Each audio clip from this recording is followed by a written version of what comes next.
Pambatang Lagundi, Plemex! Hatod sa Indo, kan DZGB ang programang magtataon ng impormasyon mapadapit sa pagmakulog asin tamang pagkataman kan kapalibutan. Mga isyu na ipapaliwanag mapadapit sa mga dapat gibuhon sa pagpreserbar kan sa tuyang pinag-eero kanakinaban. Mga istoryang daraan pag-asa asin may mensahe na ang problema kan kapalibutan igwaning solusyon asin kayang-kaya ta. Wala ka bang napapansin sa iyong mga kapaligiran?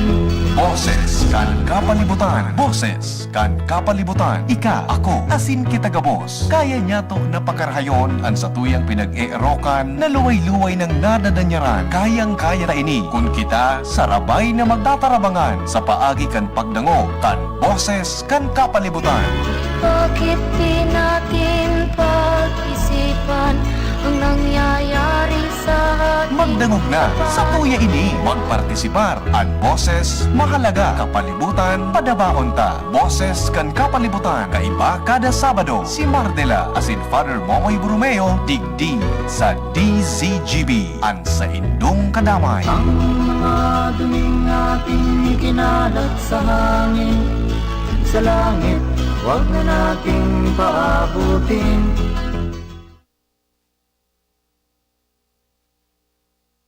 Participants and also to our president. So, the importance of Bangau as an ecological, economic, and cultural resource has been widely recognized both nationally and globally. In the Philippines, Proclamation number 1401, issued on June 27, 2022, declared the month of September of every year as a Philippine Bangau Month.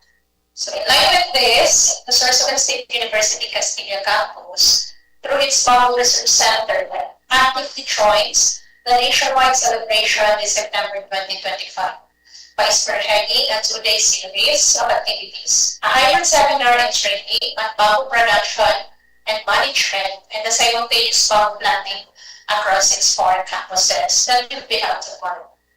These activities contribute to the broader objectives of Bangau Month by empowering participants with the knowledge and skills to engage in bamboo-based enterprises. Through capacity building and hands-on learning, the initiatives aim to enhance the sustainable management of bamboo resources, foster innovation in processing techniques, and add value to bamboo products. In doing so, they help promote inclusive growth, livelihood opportunities, and environmental conservation. So the hybrid seminar and training bring together diverse stakeholders, including representatives from LGU Castilla, the Menro or the Municipal Environment and Natural Resources Office, and the MAO, Municipal Agriculture Office, and also the LGU Menro Daraga. So thank you so much, sir. Barangay officials of Mayon, Castillo Sorsogon. So, nakita ko si Kagawan. Salamat po sa pag-invite, lalo na po sa aming mga local farmers, the women's groups, and students from our farm campuses of Sorsogon State University. Meanwhile, the simultaneous bamboo planting will be conducted tomorrow in the Pinamulan, Magallanes, and Castilla campuses, as well as in a designated area in Barangay Mayon. Further, strengthening the university's commitment to sustainability, ecological stewardship, and community partnership in bamboo development. So, maraming salamat po sa lahat.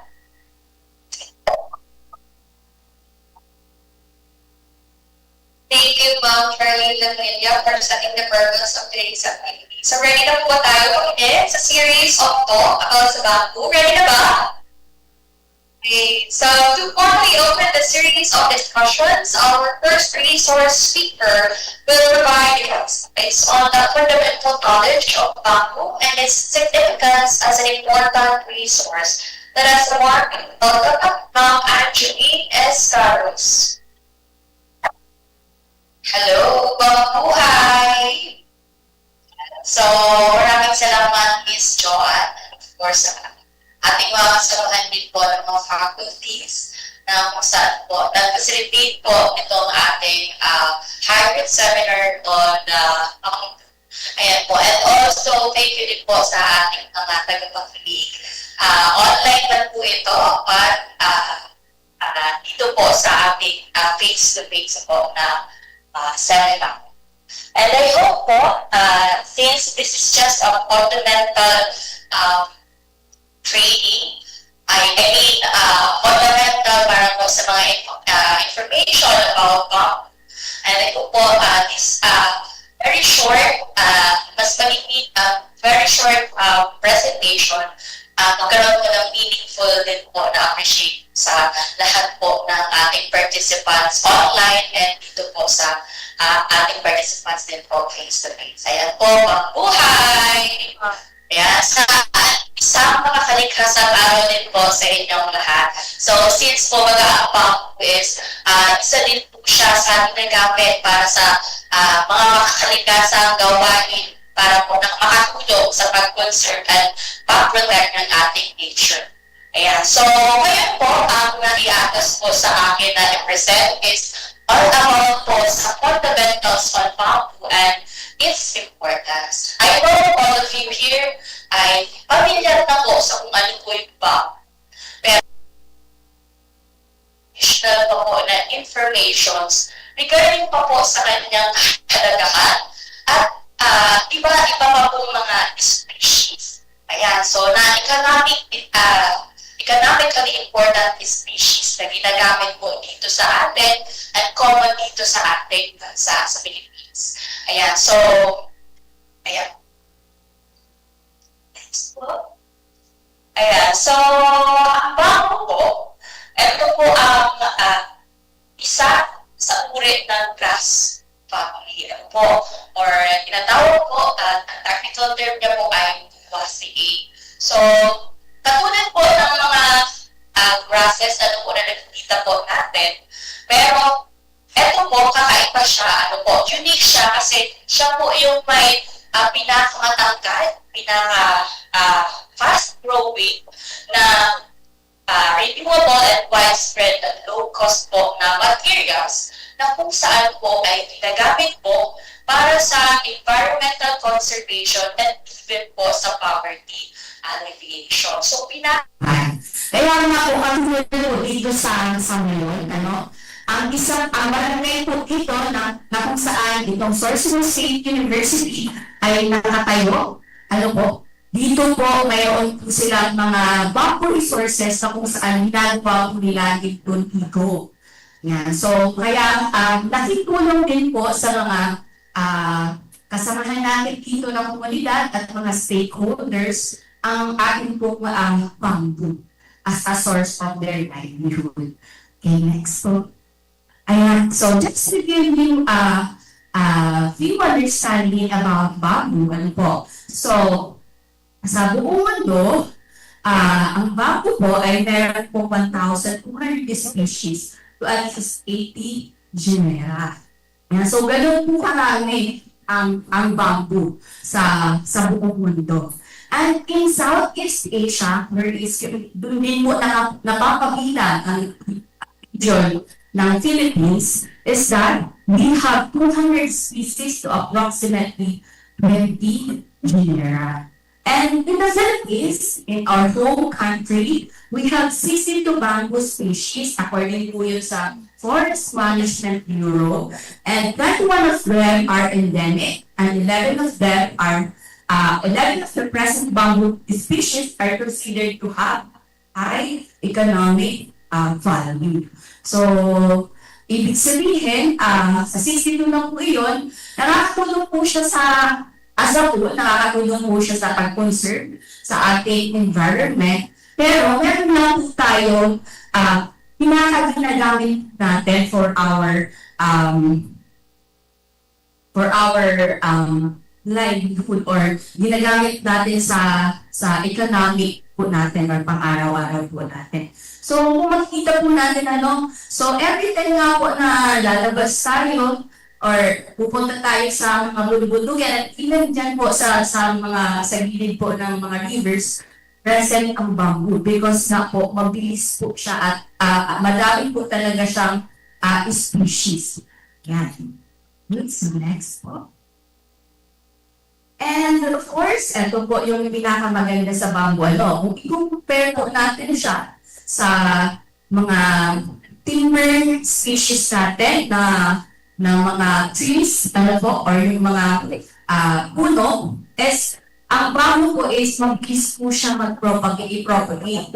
Kahit po yung branches na lang ang gagamitin, and even po yung pinutol natin yung sa bamboo pole, yung how cuttings, mabilis po siyang ipatubo. So, siguro po, if you will have a time, meron po kami dito nursery sa Sorsogon State University na kung saan po napakita ang ibang klase din po ng varieties of bamboo.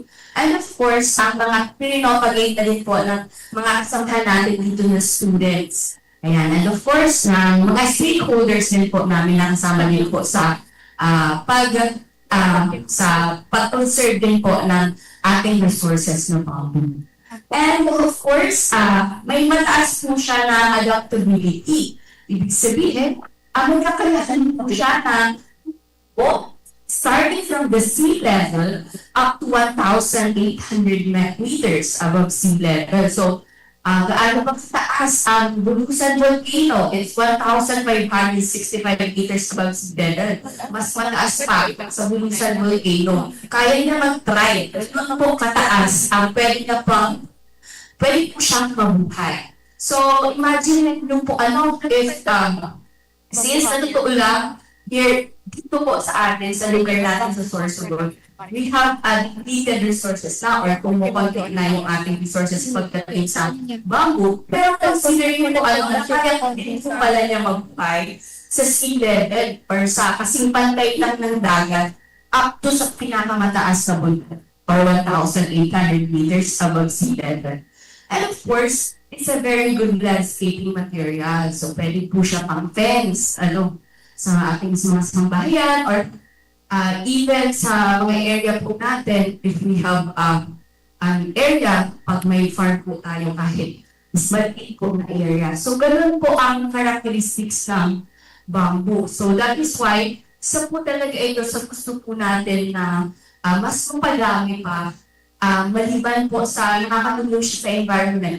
It is also because of a very depleting resources na po, na kung saan na po, if masustain po natin siya, then may magkakaroon din po siya ng sustenance doon po sa ating mga livelihood interventions or yung mga ginagawa na po ng mga pangkabuhayan or pang-economic use ng ating mga community. So, ayan. So, just to give you also an information. So, may mga meron po kasi classifications ang ating bamboo species na kung saan po ay nakagroup po siya on how their rhizomes underground stems grow, kung paano po siya lumalaki. So, we have the monopodial bamboo species and the sympodial bamboo species. So, pag sinabing monopodial, yun po yung running bamboo. And yung sympodial naman po is yun po yung group or nagka-clump po siya. So, can we show po yung iba ng dalawa po na underground stems?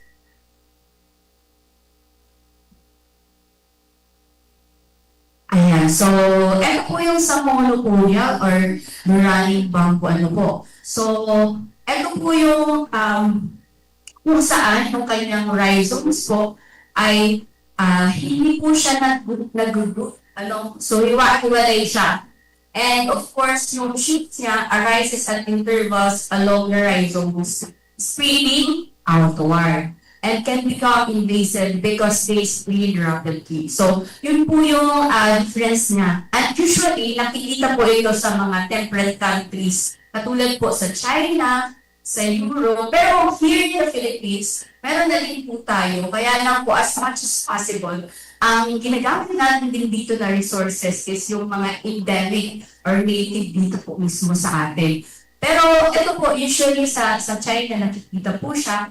And ang isa po dito na disadvantage, is that nagiging invasive siya kasi hindi mo malalaman kung saan siya natubo. Kasi running siya eh. Running yung kanyang stem, underground stems. Ayan. So, and the other one naman po is, yun yung next po. Is yun po yung symphydia. So, kung makikita niyo po kanina, di ba? Yung isa po is hindi po siya nag-group, pa isa-isa po yung tubo niya. And ito naman po isa is siya. Ang tawag po sa group na yan ay clamp. Ano po? Clamp. And ang kanya naman po, characteristics is less invasive and tends to stay in one area. So kaya niya po doon lang po kung saan lang po yung clamp niya, doon lang po siya nag-stay. Unless po, i-propagate po natin siya.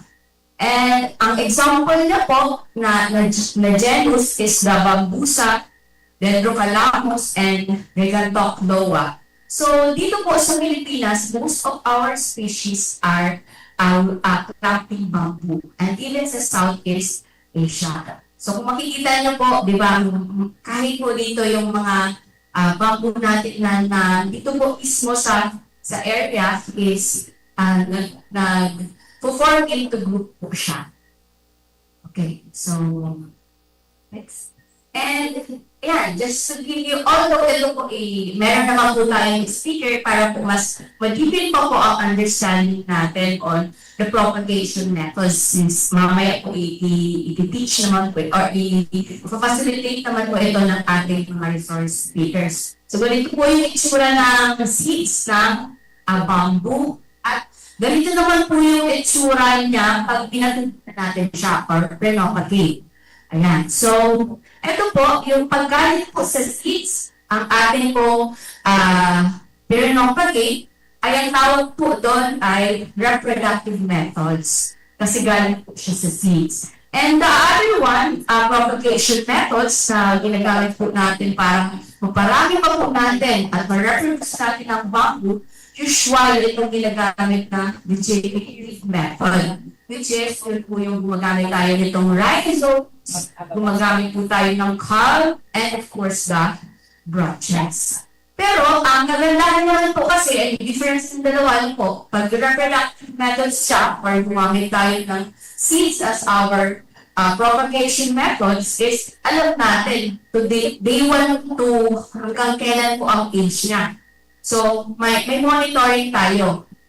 Unless dito po sa gagawin po tayo ng mga vegetative method na kung saan po hindi natin monitor kung ano na yung proper talaga na age ng ating ginamit na bugs, rhizomes po or branches.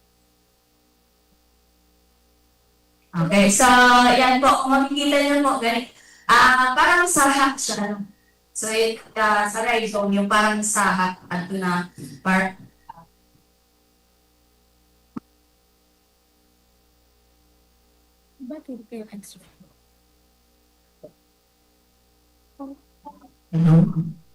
Ayan. So, and yung parang naman po, yun naman po yung, ito naman po yung itsura na kung saan yung bamboo holes natin, may tama po na pagputol or technique kung paano po natin makukuha or makapropagate ang tama po na culm na ikakat natin. And of course, yung branches. Usually, yung mga branches, ito naman po yung ginagamit natin doon sa mga Dendrocalamus na mga species or yung mga malalaki na species ng bamboo katulad po ng mga giant bamboo na ginagamit din po natin sa engineered bamboo. Okay. So, ayan. So, dito sa Pilipinas, meron po tayong pinaka-economically important na bamboo na ginagamit po para sa pang-araw-araw and of course for the livelihood and para po doon sa mas mataas na income or yung mga sinasabi natin sa income generation na po talaga. pang-commercial use. Ayan, so, ayan. The first species, the pinaka-common species is the kawayan tilik na species of bamboo. And kawayan tilik, ang pinakamataas na po na height ay ranging po from 10 to 25 centimeter. At yung kanyang diameter, yung circumference ng ating bamboo is maawag po siya ng 10 to 20 centimeter. Ayan. And it has a hollow internodes. Yung nodes niya, it has a 40 to 60 centimeter long. And easily recognized by large lumps and the dense thicket of the spiny branches at the base. So, yan po yung mga spikes niya na kung saan kaya po siya tinawag na kawayan tilik. So, and of course, ang characteristic niya is known for its superior strength, durability, and large size. So, ginagamit din po siya sa paggawa ng mga furnitures, ano po. So, na kung saan po, kasi dahil nga po sa kanyang characteristic na durable and strength na din po. And of course, in the Philippines, most likely, distributed po siya sa buong Pilipinas, ang species na po ito. And it is considered the most useful and valuable bamboo species in the country. So, since very common po siya sa ating lugar. And the other one is the kawayan tilik. Ayan. So, ang kawayan tilik naman po is nagka-clamp din po siya. So, ibig sabihin, podial po siya. Nag-group ang kanyang cams. And every cams niya measures 10 to 15 centimeter in length. And yung diameter naman po na is 6 to 10 centimeter diameter. And this is a spikeless po na species. And yung kanyang internodes, yung internodes is yellow-green internodes po siya. And of course, strong colored calcium pubescent outer surface. And it is believed to be introduced during the prehistoric times. So, matagal pala ito dito sa Pilipinas. And of course, found in backyards, in creeks, in foothills, and field edges.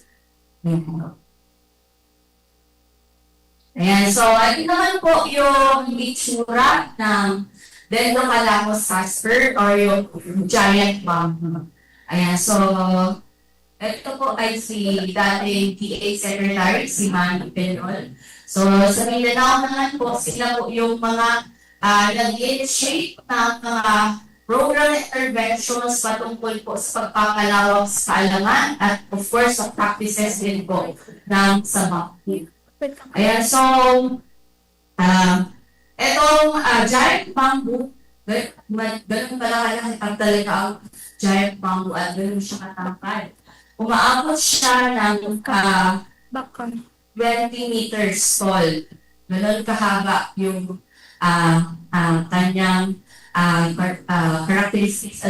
And usually, ginagamit po siya sa mga engineered bamboo. Ayan, and of course, yung kanyang palms are erect and spineless. And ang internodes na po, internodes po ito is 12 to 30 centimeter long and 12 to 20 centimeter naman po yung kanyang diameter. Yung young palms na po is covered with brown hair. And nodes are slightly raised, lower ones may develop the roots. So dito po, minsan pagkain, makikita po natin ang ibang bawat at yung ibang species ng bamboo.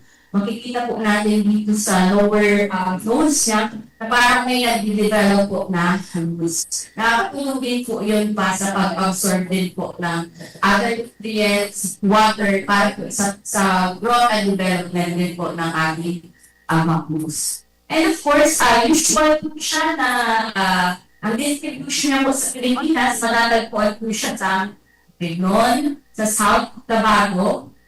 Sa South Tabago, we have a wild the Dendrocalamus asper, and it is widely cultivated in Laguna, Baguio City, Sour, and Leyte.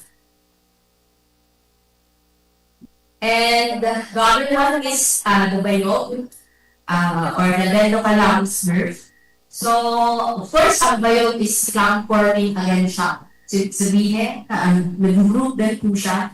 And kahit nga po, kaya niyo pong ma-achieve bamboo. And yung internal sa po is green, smooth, 50 to 30 cm long, 8 to 12 cm diameter with thick walls. And distribution niya po, in the Philippines, we have in Luzon. Sa Luzon po, we have in Ilong Sur, and San Pedro Estina, Rizal, Zambales, Pangasinan, and Bulacan. So, sa Visayas naman po, we have in Cebu and Bohol. Sa Mindanao, meron po tayo sa Lanao. Kaya. And the other one is the Bolo. So, Gaiga Tokroa, lilies. So, erect, yung sabihin to po siya taas, and spinous bamboo species reaching to 20 meters in height.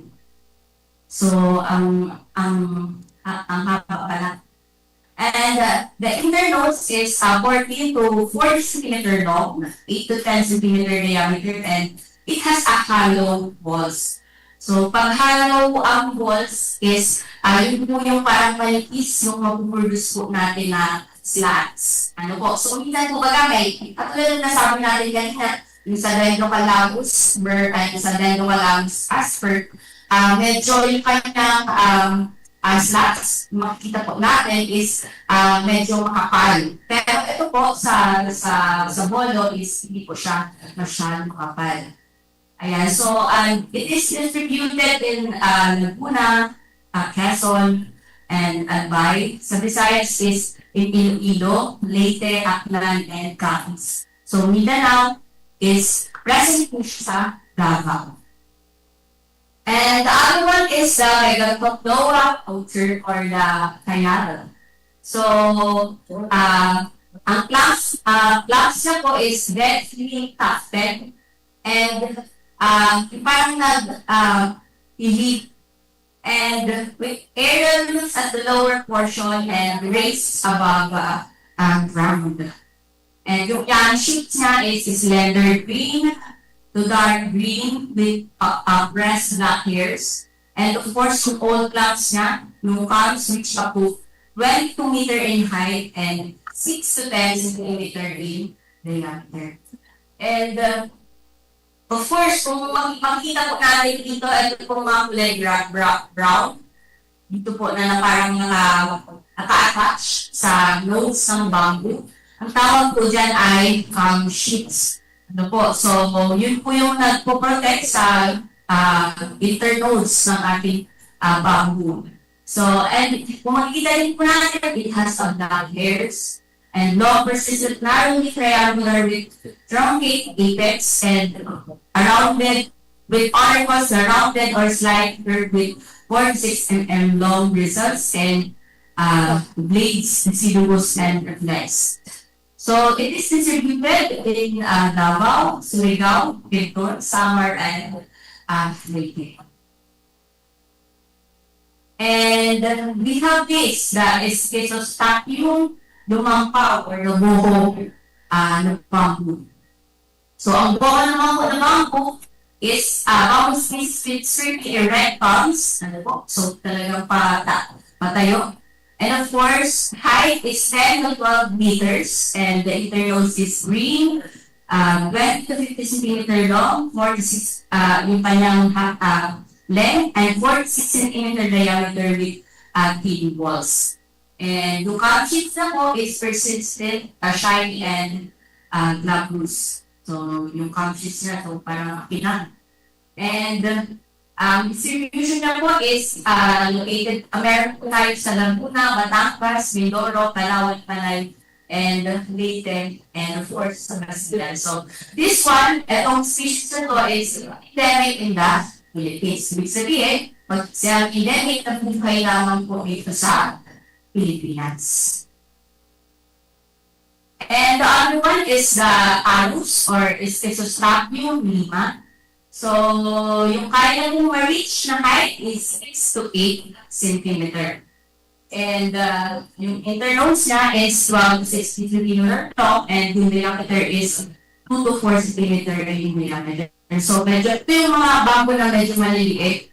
Kung saan, ito yung nagamit para sa mga bamboo weaving or paggawa ng mga small crafts. Ano po? And, endemic din po ito sa Pilipinas. Ibig sabihin, dito lang din po siya natatagpuan. And ang distribution niya po, widely grown in Agusan, Mindoro, Rizal, Central, and Northern Luzon, and it is widely scattered in Laguna and Quezon. And the other one is the laak, bamboo species. Ito naman po yung maximum height, yung columns na po is 46 centimeter in height and 5 centimeter in diameters. And of course, yung internodes na is maabot po ng 60 to 70 centimeter long with thin wall smooth. And smooth internodes. And of course, yung young shoot niya po is glabrous and smooth hairless. And yung distribution niya naman po ay most of it is grown in commercial plantation in Davao del Norte.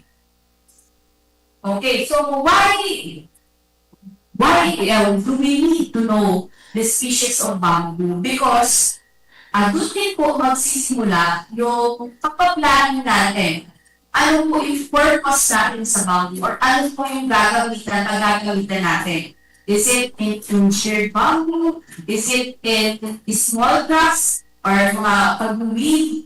Kasi dapat dun pala, alam mo na, ano po yung gagamitin mo na species where you also align the skills. Ano po? I-align natin ano yung skills sa community and skills natin for us to know kung ano po yung best suited. So, dapat yun po ay kailangan din po natin yung malaman. And of course, malilitan pa po yung understanding natin yan later on kasi we have a resource speaker naman po about sa pag-select, pag-choose kung ano yung brand bamboo at ano yung mga products na pwede natin ma-produce with the species na gusto po natin is a fish or a plant.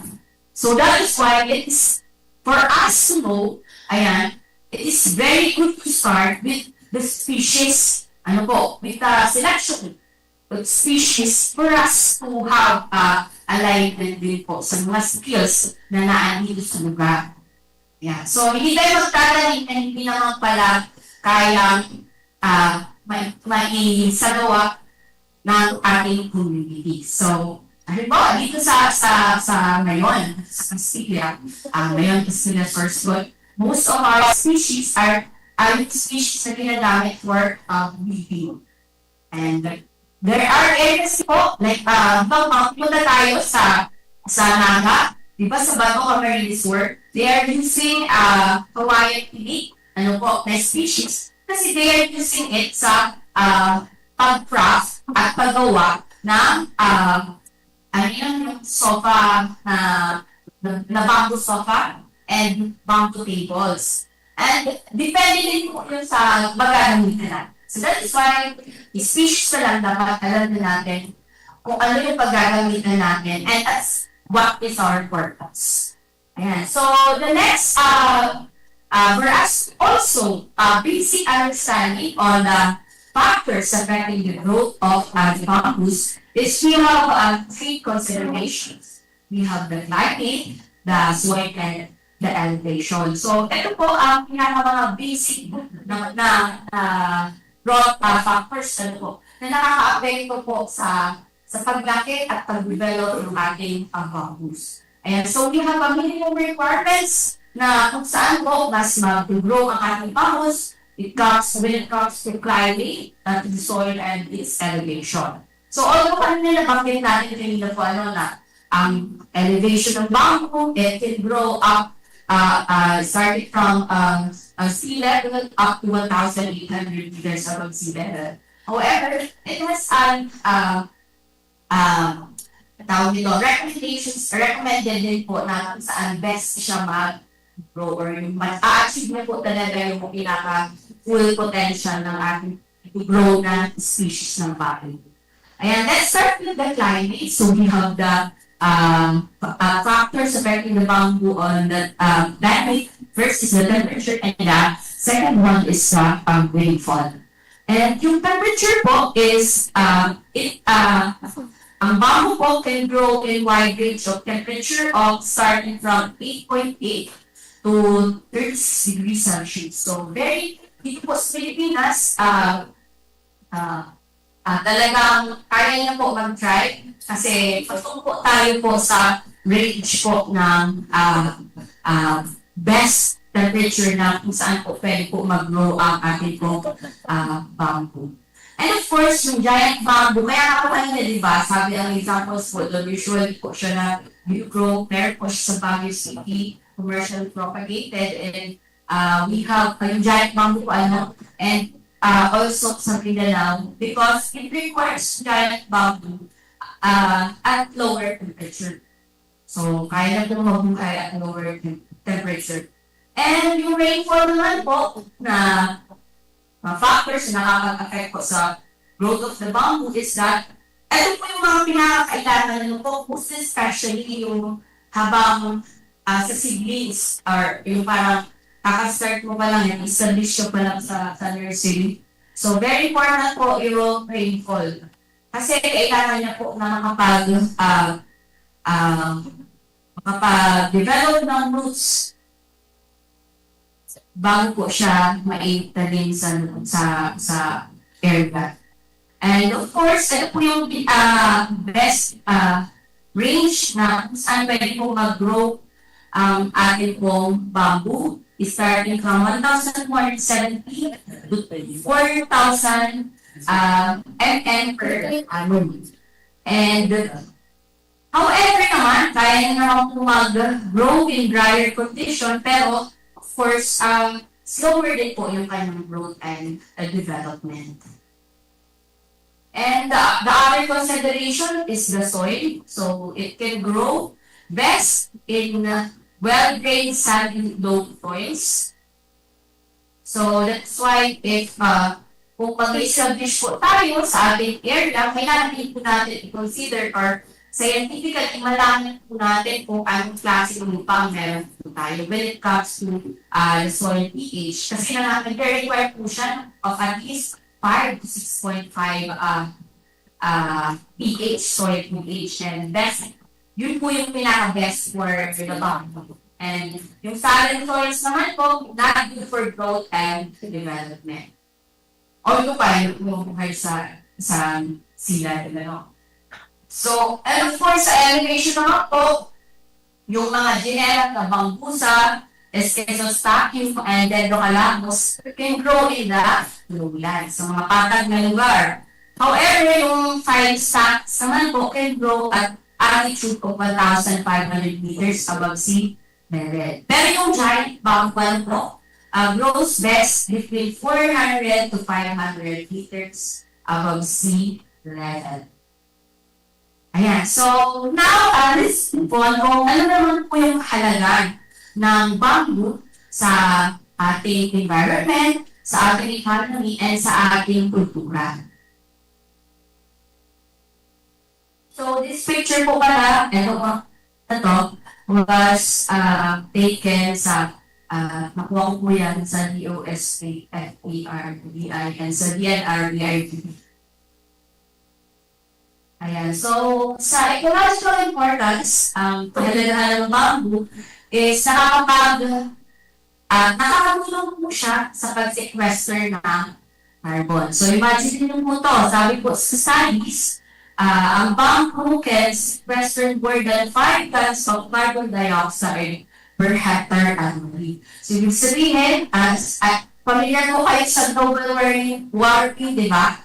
So, ang isa po kasi na nakakapag-cause ng ating global warming is the carbon dioxide. Which is, ang carbon dioxide is a type of greenhouse gases. So, kung mag-stay po siya sa taas ng ating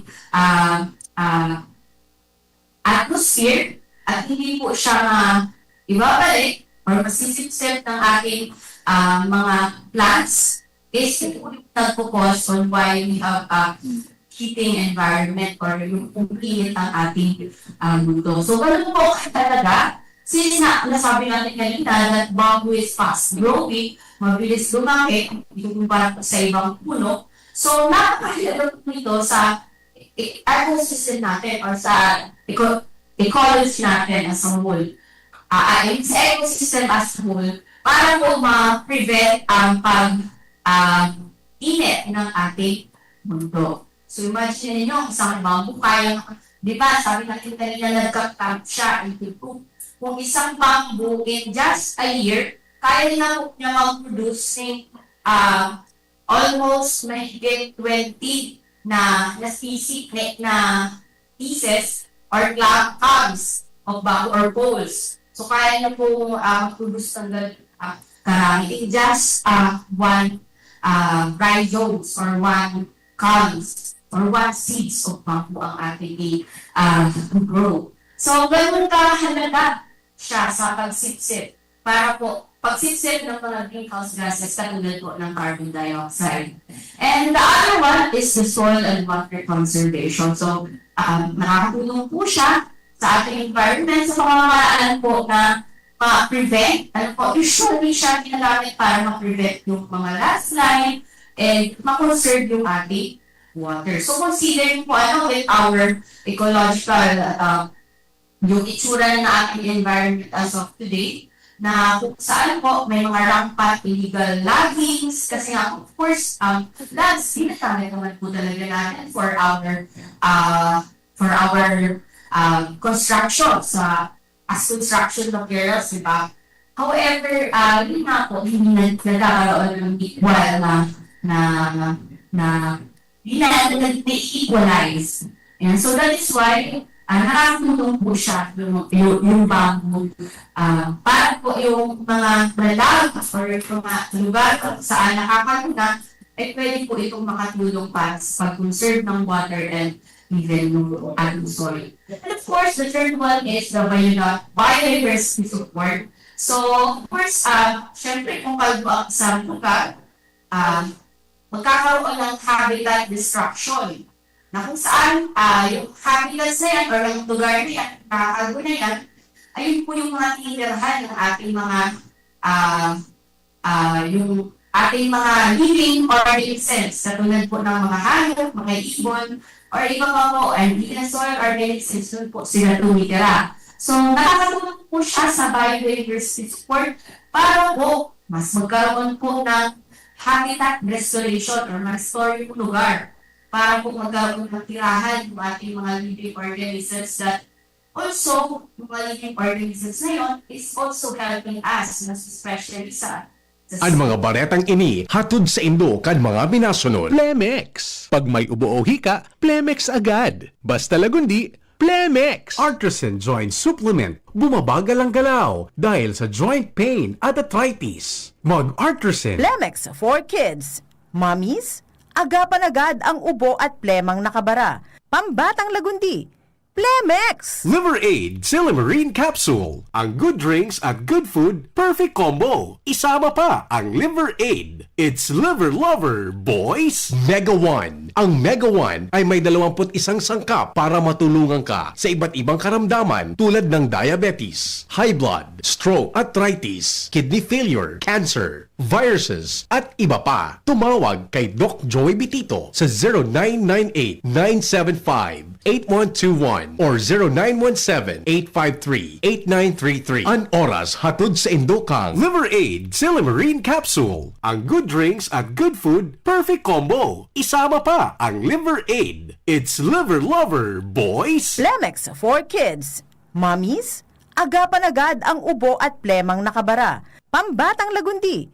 Plemex! Artisan Joint Supplement. Bumabagal ang galaw dahil sa joint pain at arthritis. Mag-Artisan Plemex. Pag may ubo o hika, Plemex agad. Basta lagundi, Plemex. Optin Lutein Capsule. Alagaan ang paningin sa tulong ng Optin. Kitang-kita ang kalusugan ng mata. Realize true comfort and relaxation at Dorotea Resort and Spa, a perfect venue for family outings, couple retreats, and various functions such as weddings, birthday parties, corporate seminars, and conferences. Dorotea Resort and Spa. We have backpackers rooms, standard rooms, deluxe, suite, and a penthouse. Also, relax and rejuvenate with our spa's invigorating treatments, services, and facilities. Dorotea Resort and Spa, Kahugutan, Bakakay, Albay. For reservation, contact us at 0917-777-5734. Find us on Facebook, Dorotea Resort and Spa. Relax, rejuvenate, and enjoy. Only here at Dorotea Resort and Spa. The Diocese of Legazpi brings you One Voice Part 2. One Voice Part 2, a dinner concert for a cause, featuring the clergy and seminarians of the Diocese of Legazpi with renowned Chef Jesse Senchoco, as we serve fine dining experience. Sana naman po yung mga kababayan natin sa Legazpi at sa mga kalapit bayan, huwag po kayong manghinayang sa itutulong ninyo. Huwag tayong titigil ng paggawa ng mabuti, lalong-lalo na kung para sa Diyos na pinagmulan ng lahat ng ine-enjoy natin sa buhay. Happening on October 10, 2025, 6 p.m. at the Legazpi City Convention Center, LC3. Reserve your seat now. Tickets available at your local parish. Be a benefactor. Support a seminarian. Lugod mapangyari asin maging mabunga, huli kan sa inong suporta, asin tabang kan sa tong mahal na Diyos. Salamat po!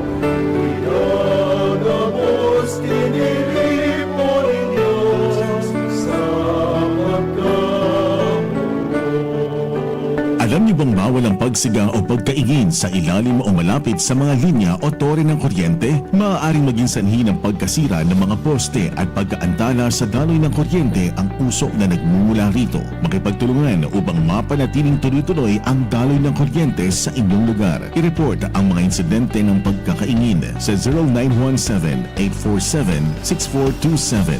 0918-847-6427 o mag-email sa tipngcp@ngcp.ph. Isang paalalang pangkaligtasan mula sa NGCP. Kung ikaw ay edad 50 pataas katulad ko, may mataas na ang risk ng manlalabo ng paningin. Mas challenging ang pang-araw-araw na gawain tulad ng pagbabasa, pagsusulat, at pagmamaneho. Ang Optin ay may lutein na maaaring makatulong sa kalusugan ng mata, nilalabanan ng epekto ng glaucoma, macular degeneration at katarata. Kitang-kita ang kalusugan. Mabibili ang Optin sa mga pangunahing butika nationwide. Mahalagang paalala, ang Optin ay hindi gamot at hindi dapat gamitin panggamot sa anumang uri ng sakit. Ubo ng anak? Nakababahala? Baka plema. Para dyan, Plemex for Kids ang pambatuko. Ang Plemex for Kids ay gawa sa lagundi. Tinutunaw at pinalalabas ang plema. Ginhawa para sa bata, peace of mind para kay mommy. Camille Pratsiambao po, nagpi-flex for Plemex. Pambatang lagundi, Plemex! Vitex Segundo L is the generic name of Plemex for kids. If symptoms persist, consult your doctor. Mommies, agapan agad ang ubo at plemang nakabara. Pambatang lagundi, Plemex! Bakunang angat, serbisyong dapat. Sa presyong abot kaya at matapat. Lahat ng yan, nasa Rabvax. Nakagat o nakalmot ka ba? Huwag mag-alala. Rabvax Animal Bite Center ang inyong kaagapay para sa pinagkakatiwalaan, mura, ligtas at siguradong proteksyon laban sa rabies. Bukas po kami 8 a.m. to 5 p.m. mula Lunes hanggang Sabado, 8 a.m. to 12 na naman every Sunday. And on holiday, pwedeng-pwede pati walk-in. Ang aming mga branches, Ravvax Legazpi, R&R Suite, Sagmin, Legazpi City, near Aleco. Ravvax Ligao, in Barangay Tuburan, Ligao City. Ravvax Tabaco, beside Siga Hospital. Ravvax Iriga, in front of Yusan Iriga. Ravvax Irusin Sorsogon, malapit sa Irusin District Hospital. And now open, Ravvax Masbate, along Municipal Road, Barangay Kalipay, Masbate City. Ravvax Pilar, Ravvax Castilla, Ravvax Piuduran, and Ravvax Cubao Metro Manila. Like us on Facebook. Maging bakunado at protektado. Piliin ang alagang Ravvax. Abangan sa Radyo DZGB ang programang Usapang Consumer at Negosyo. Programang magtataonin kasimbagan sa saindong mga kahapotan tungkol sa pagninegosyo. Magdadara ng kadagdagang impormasyon mapadapit sa mga diretsyon nin mga konsumidor asin mga giya kung paano maging mga responsableng parabakan.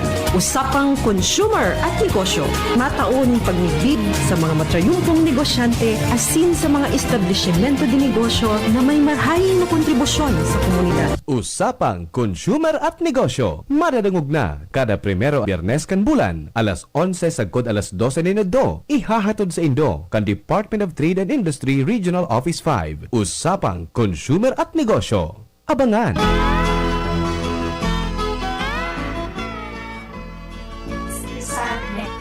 Sa pagpaparami ng ating mga seeds or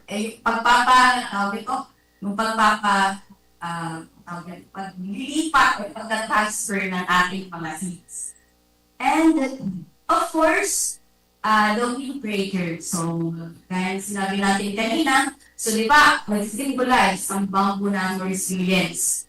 And it is really helping sa lalo-lalo po pag mayroon po tayo malalakas na hangin na maaaring maka-apekto lalo-lalo po sa ating mga major crops. So nakakatulong po siya sa pag-break ng malalakas na hangin.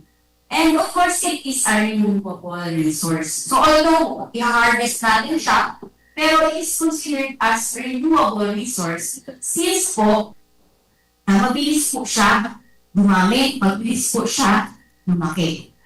Of course, renewable resource din po siya kasi kahit i-harvest mo po siya, pag-regenerate ulit siya, kakaroon ulit ng bagong tubo. And the other one is, it is considered also as a phytoremediation material. So, kapag sinabi phytoremediation, yung mga plants, ang bamboo kasi ginagamit siya sa pag-regenerate ng isang lugar, lalo sa may mga na or lumina. So, nakakatulong po siya sa pag-absorb ng mga heavy metals.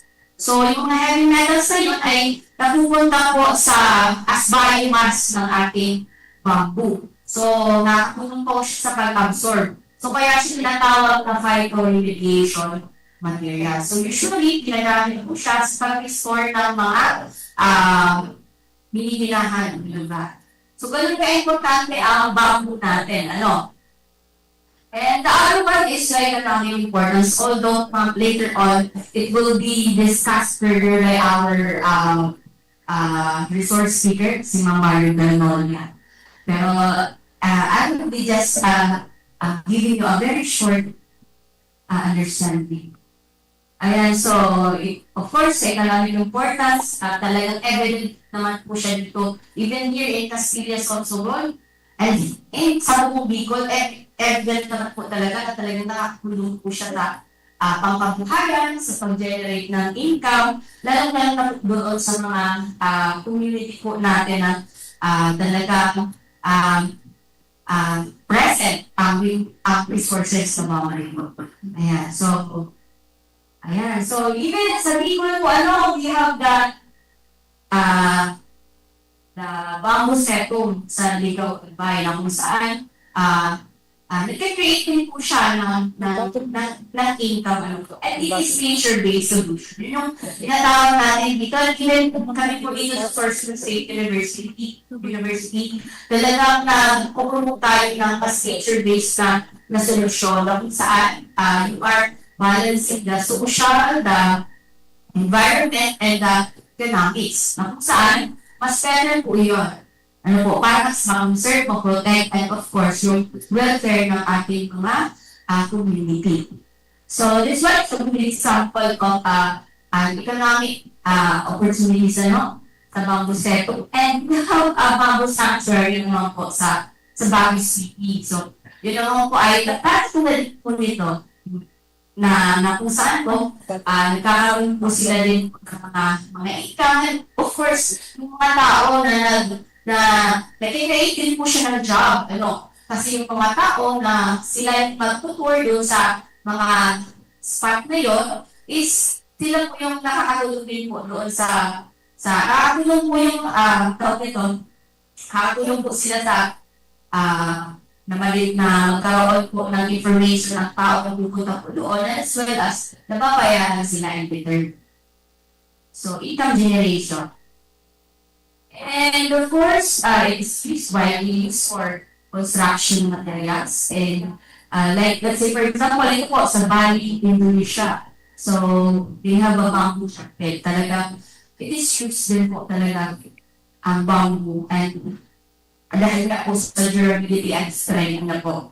Ito na po, alam po, dito po pala sa Pilipinas, we have parang art, dahil ma-designer din sila parang sa architect. They are producing through the Base Bahay Foundation. So, they are using it, they are using the bamboo as the resources sa lupi po. And nililix nila sa modern, of course, sa modern, yung mga semento na ginagamit natin para makapagbuo po ng durable and livable na homes. So, this is a project of Base Bahay Foundation. Nakita ko lang, way back 2021. And this one, of course, the furnitures. And dito din sa atin, Philippines is yung 25% of the desk and other furniture requirements of public and elementary schools are prioritizing dapat the use of bamboo in furniture, fixtures, and other construction requirements of government facilities. So this is based on the Executive Order number 879, released on May 14, 2010 ni Pangulo during the leadership of Gloria Macapagal-Arroyo. So, dapat pala gano'n, para mayroong circular economy or nag-iikot, halimbawa dapat dito produce natin, dapat nagtitipid pala dapat ng DepEd. Kasi supposedly, as planned, it should be used for public and elementary schools na dapat yung mga table and chairs, 25% of it should be crafted or gawa sa bamboo. So, hopefully, and of course, beauty products and wellness, ayan. So, this photo was taken doon po sa POSUFPRULAN. They have this experiment, and I think for commercial na po ito, na kung saan nila like sa charcoal, bamboo soap, and dito sa mukha. Ayan, sa bamboo charcoal briquettes. And of course, the last one is the social and cultural importance. Ayan. So, in other, ayan, kung makikita nyo po, ito po, mga musical instruments. Ayan, so in some other regions here in Philippines, they are using a bamboo for their past, sa preserve ang kanilang culture, ano. They are using that para sa paggamit sa drum.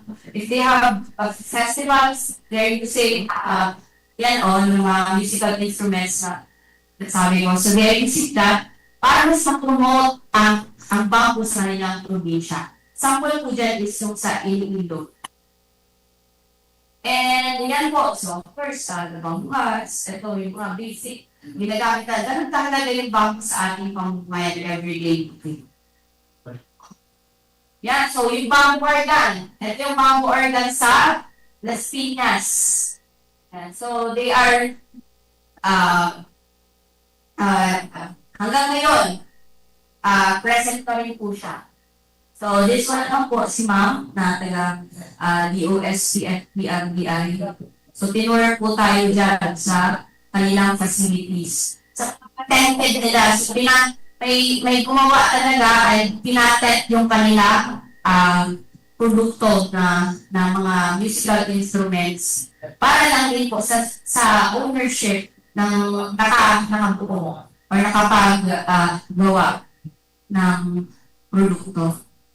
Ayan, so just to give you a very short understanding on the bamboo industry. So worldwide, bamboo po is cost $11.21 billion US. So ganun kalaki, ano? And the total value export of the 15 largest exporters of bamboo products ayon po sa INBAR 2015 is that meron po siya nalaga na $2.52 billion US. So hindi ma-reach, hindi pa natin yung totally na-reach ito. And of course, nagkakaroon po tayo sa top exporter. First is yung China, the Indonesia, and the Philippines. And the Philippines ranked fifth with an export value of $54 million.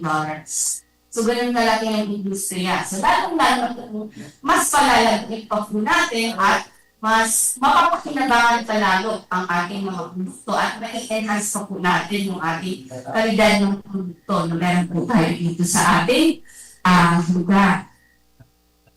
Ayan, for your references. And ayan, so I think that's end my presentation and maraming salamat po sa inyong pakikinig. Online lang po at disciplines. So, buhay.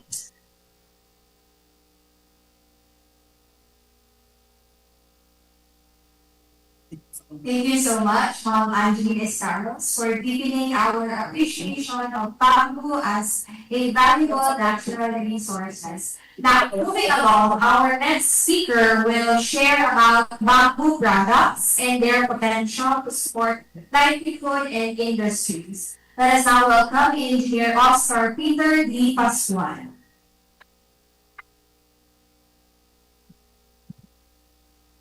Sa lahat ng umaten online sa ating po sa face-to-face. Sama-sama po natin ipagdiwang ang buwan ng kawayan. So ito po, natoka ko sa akin topic, ito, ano yung mga produkto na pwede natin makuha sa kawayan. So pinamagalan ko ito na green gold po. Bakit daw green gold? Kasi po sa dami ng pwede natin mapakinabangan sa kawayan, pwede po natin itong tawagin green gold sa ngayon. So marami po tayong produkto dito. Kasi na unang produkto, hanggang sa mga potential na pwede natin magawa galing sa kawayan.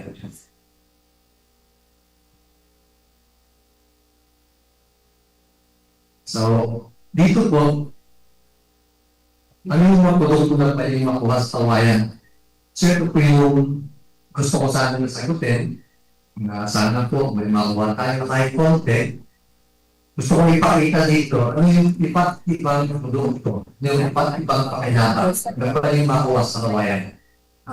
Muna dapat nabanggit ng ating speaker kanina, maalala kasi sa atin yung mga professor ko noon. Pag gusto ko mag-set na ikaw ang una, o kaya ito ang magpaulit. Ano yung long lasting effect? Kasama yung mga physical yan. Lumakas yung mga kakakita. Sa yung material, base po sa interview sa isang Amerikano Pilipino na nagpapasa sa kawayan sa parang sa South, Painon, or Cagayan-Oro. Nagsabi nila, napakamahal lang ng mga Indian bamboo. Kumpara natin, halos yung peso nila ng produkto, tumas yung sa naran. Kaya mahal na naran. Yung tinanong sa noong dahilan, bakit gusto niyo pa kumuha yung napakamahal ng pala. Ang naging sagot niya, sustainability. Kasi kung muli natin ng huli yan, napakabilis lumahan ng kawayan. Base po sa nakikita kaya, 80% ng mga kahoy na ginagamit sa Pilipinas, daw, imported. Ibig sabihin, nagkukulang tayo sa gagamit na kahoy. So yun po yung sagot. Bakit kawayan? Bakit napakamahal? Kasi sustainable. Then, pangalawa, kapag nalaman natin kung ano yung produkto na pwede makuha sa kawayan, ito pinatawag natin na bali-bali, galing sa basura, makikawag na yung mas magandang produkto, kung isa yung gusto kong ipakita sa presentation method. Zero.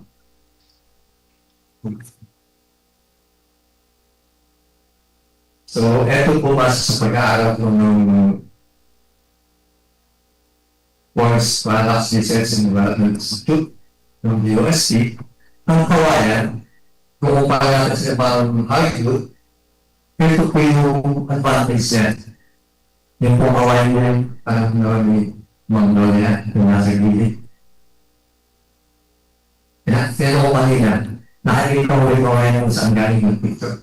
Saan ko sa ipan dyan? Tapos itong gano'n ito, nadaan ko lang ang gamay sa kalsada. Hindi pa ako nakakalayos, mga 20 meters, 15 meters, may nakikita agad na kawayan. So, ibig sabihin, ang kawayan talaga dito sa, especially sa ngayon, napakarami. Kaya kung bakit ay nararan natin dito, malaking tulong sa ekonomiya. So, high strength weight, flexible. Maraming tao na flexible. Hindi ko lang po advantage to him dito. May mga kasama kami dati. Pinatawag na kawayan, nagagali.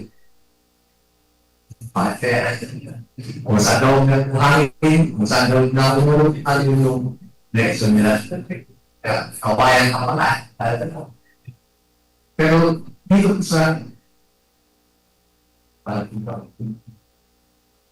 po sa presentation ito, may papakita ko ng resilience yung kawayan. Ibig sabihin, hindi siya lumalaban sa hangin, pagkos sumasabay na kaya malaking patuloy.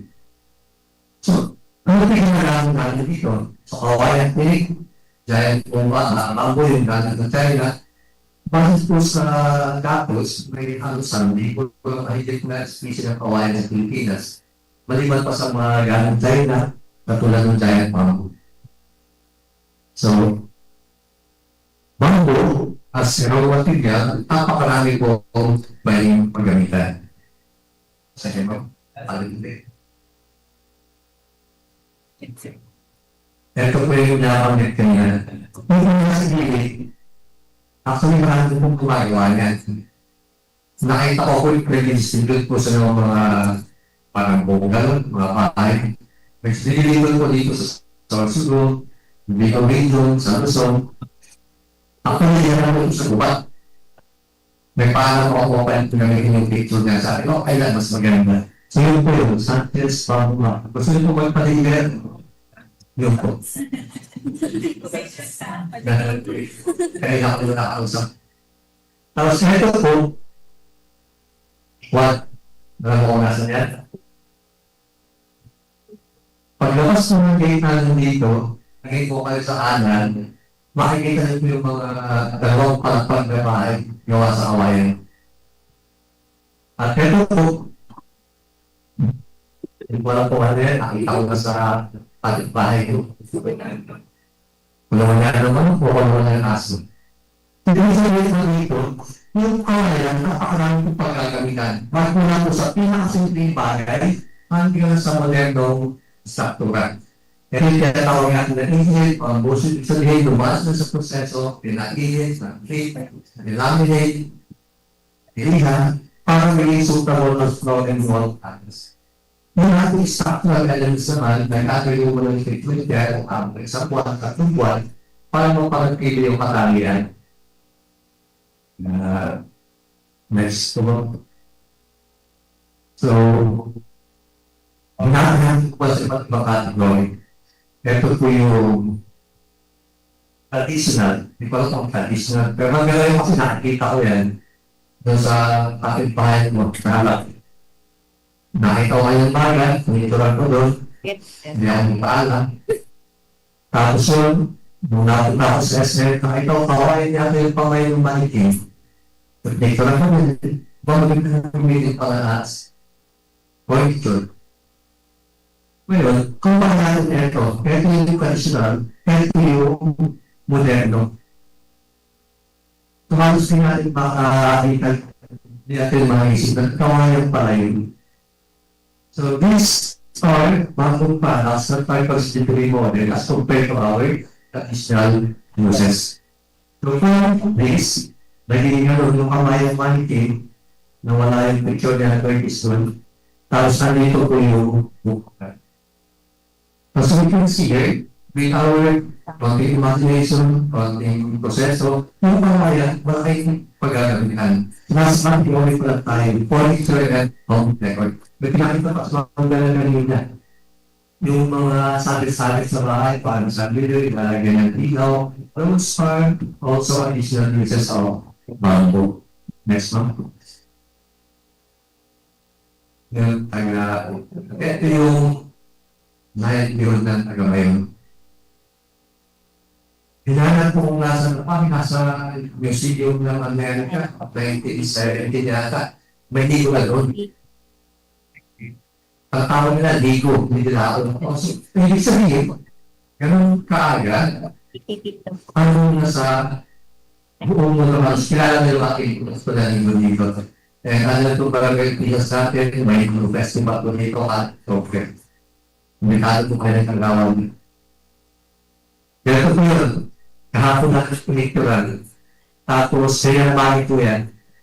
Yung kawayan, pang-tusok na saging, pang-tusok na pang-ihaw, pang-tusok na baboy, pistahan. Ibig sabihin dito. Pero bakit kaya? Maliban sa mura, meron daw katangian o kawayan na mag-antibacteria. Hindi nilutukuan, hindi yatatuan, ay hindi sila kapag-pulse o whatever. Kaya paano naman yung kawayan? Dati tayong kawayan, hindi yung kailangan ng pest control. Maliban sa lupa. Kung paano natin sa mga produkto, kailangan ng spray para makakulit pest. Pero yung kawayan, meron tinatawag yung nakun, KUN. Ano daw yung parang laban sa mga nakakul ng sekto, pest, or whatever. Organism sa pwedeng makasira. Kaya, suitable siya sa pagkain.